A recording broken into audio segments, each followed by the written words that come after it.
SC వర్గీకరణను వ్యతిరేకిస్తూ దళిత సంఘాలు భారత్ బంద్కు పిలుపునిచ్చాయి. ఈ ఆందోళనల నేపథ్యంలో ఆర్టీసీ పలు చోట్ల బస్సులను నిలిపివేసింది.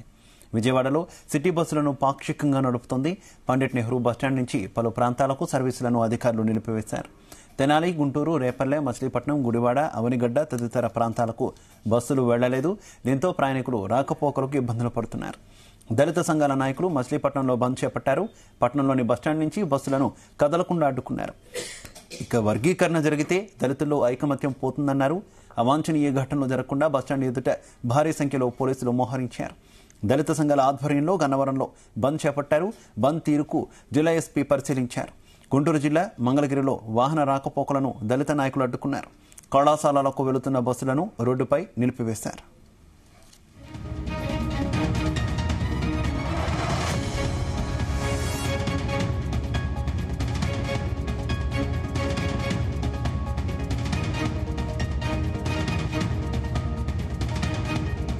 ఆగస్టు 1వ తారీఖున సుప్రీంకోర్టు ఎస్సీ వర్గీకరణ చేస్తూ ఇచ్చిన తీర్పును వ్యతిరేకిస్తూ ఈరోజు అనేక దళిత సంఘాలు భారత్ బంద్ పిలవడం జరిగింది.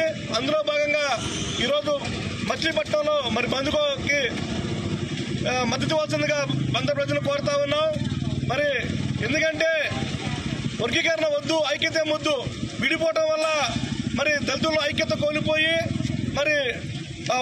ఒక విధంగా నష్టపోవడమే తప్ప ఎలాంటి లాభం లేదు. ఎందుకంటే క్రిమినల్ విధానం వల్ల భావి తరాలకి రిజర్వేషన్ లేకుండా ఎస్సీ రిజర్వేషన్ పూర్తిగా కోల్పోయే పరిస్థితి ఉంటుంది. కాబట్టి ప్రమోషన్ లో కానీ, ఎంప్లాయీస్ పిల్లల రిజర్వేషన్ కానీ, అలాగే క్రిమినల్ వల్ల వ్యాపారం చేసే పిల్లలకి పూర్తిగా రిజర్వేషన్ అనేది కోల్పోయే అవకాశం ఉంది. ఆగస్టు 1వ తారీఖున సుప్రీంకోర్టు